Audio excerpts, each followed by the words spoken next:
ባቴ ስራ ሰራለሁ ብሎ ወጥቶ እንደሄደ ቀርቷል። ትናንት ዜና አንብቦ ከስራው ቦታው ወጥቶ ነበር። ትናንት ለሚጠብቁት ተመልካቾቹ ምን አዲስ ነገር አለ ላሉት ሁሉ መረጃን በግሩም ሁኔታ አድርሶ ነበር ከስቱዲዮ የወጣው። ዛሬ ማለዳ ደግሞ ይህንኑ ለማድረግ ከቤቱ ወጥቶ እየሄደ ሳለ መንገድ ላይ ወድቆ ሕይወቱ ያለፈው ታዋቂው ጋዜጠኛ የአዲስ ሚዲያ ኔትወርኩ ዜና አንባቢ ሳህለ ገብርኤል ይትባረክ የብዙዎችን ልብ ሰብሯል። ከቀናት በፊት እግዚአብሔር ጤናና ዕድሜ ከሰጠኝ ብሎ የወደፊት እቅዱና ዓላማውን በማህበራዊ ትስስር ገጹ አጋርቶ ነበር። ብዙዎችም ያሰብክበት ቦታ ድረስ እግዚአብሔር የምትፈልገውን ያሳካለ ለዛ ያብቃ በማለት መርቀውት ነበር።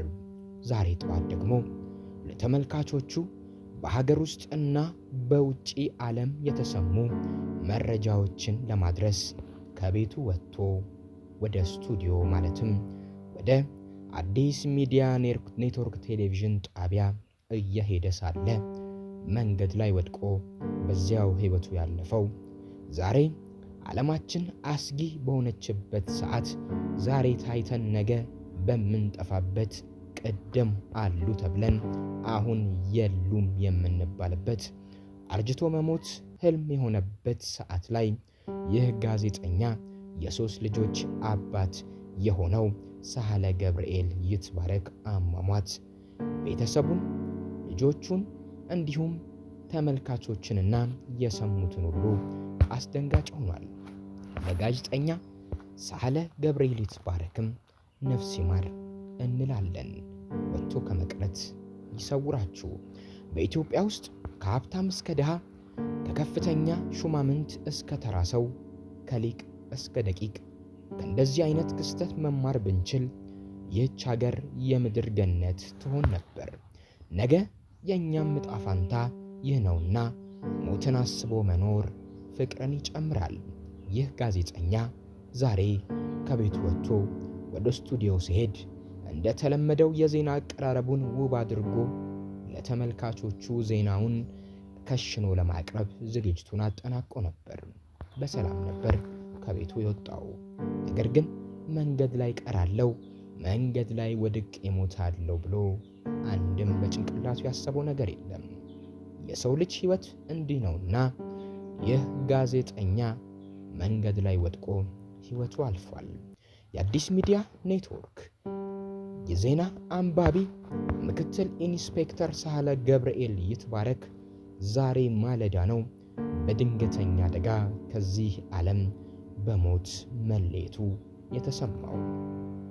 ትናንት በሚዲያው ቅጥር ግቢ በመገኘት ትናንት በዚሁ የአዲስ ሚዲያ ኔትወርክ ስቱዲዮ በመገኘት ዕለታዊ ዜናውን አንብቦ ጓደኞቹን፣ የሥራ ባልደረቦቹን ነገ እንገናኝ የነገ ሰው ይበለም ብሎ የሄደው ጋዜጠኛው እቤቱ ገብቶ እንደተለመደው ከልጆቹ ጋር ተጫውቶ መደበኛ ቀን አሳልፎ መደበኛ ሌሊትን አሳልፎ በሰላም ያስመሸኸኝና በሰላም ያሳደርከኝ በሰላም አውለኝ ብሎ ዛሬ ከቤቱ ወጥቶ በድንገት ሕይወቱ ማለፉ መላውን የሥራ ባልደረቦቹን፣ ቤተሰቦቹን፣ ወዳጅ ዘመዶቹንና ተመልካቾቹን በከፍተኛ ድንጋጤና ሐዘን ውስጥ ጭምር ጥሏል። በሁሉ ዘንድ በተለይም በሥራ አካባቢው በትህትናው በሥራ ወዳድነቱ የሚታወቀው ምክትል ኢንስፔክተር ሳህለ ገብርኤል ይትባረክ ድንገተኛ መርዶ የሰው ልጅ ሕይወት አጭርነት፣ ቅጽበታዊነት እንዲሁም በደቂቃዎች ብዙ ነገሮች ሊቀየሩ እንደሚችሉ ጭምር የሚያሳይ ነው። ታዲያ እጅግ ልብ የሚሰብረውም ይህ ወጥቶ መቅረት ነው። ይህንን መራርና አስደንጋጭ ዜና ተከትሎም ለታዋቂው የዜና አንባቢ ቤተሰቦች፣ ለቅርብ ወዳጆቹና ለአዲስ ሚዲያ ኔትወርክ የሥራ ባልደረቦቹ በሙሉ ፈጣሪ መጽናናትን እንዲሰጥ እንመኛለን።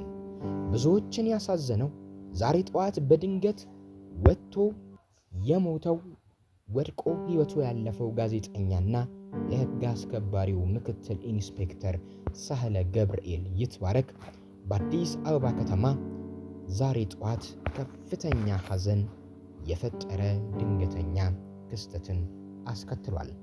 ታዋቂው ወጣት ጋዜጠኛና የፌዴራል ማረሚያ ቤቶች አገልግሎት ባልደረባ የሆነው ምክትል ኢንስፔክተር ሳህለ ገብርኤል ይትባረክ ወድቆ ሕይወቱ ማለፉ ከተረጋገጠ በኋላ ይህ ልብ ሰባሪ ዜና በባልደረቦቹ በሙያ አጋሮቹና በሚያውቁት ማህበረሰብ ዘንድ ሲሰማ እጅግ ታላቅ ድንጋጤ፣ ታላቅ ሐዘንና እስካሁን ያለቀቀ እጅግ ጥልቅ ስሜትን ፈጥሮባቸዋል።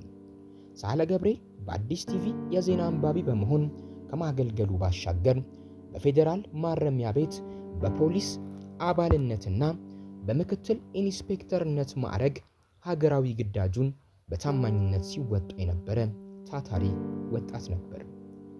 ከበቸና ከተማ በመነሳት በዋና ከተማዋ አዲስ አበባ የዜና ማዕከላትና በሕግ ማስከበር ተቋማት ውስጥ የነበረው ተሳትፎም የብዙዎችን ትኩረት የሳበና ተስፋ የተጣለበት ድንቅ ጋዜጠኛና የሕግ ሰው ነበር። በስራው ቦታ ባሳየው መልካም ስነ ምግባር ዝቅታና እስረኞችን በሰብአዊነት መንፈስ በመያዝ ረገድም በስራ ባልደረቦቹ ዘንድ እጅግ ተወዳጅ አርአያ የሚሆን ስብዕና ነበረው። ሳህለ ገብርኤል ከረፍቱ ጥቂት ቀናት ቀደም ብሎ ደግሞ በማህበራዊ ትስስር ገጹ ላይ ያጋራው ጽሑፍም ለሙያው ያለውን ጥልቅ ፍቅር እናም ለወደፊት የነበረውን ጥልቅ የሪፎርም ራዕይ በግልጽ ያሳየ ነበር።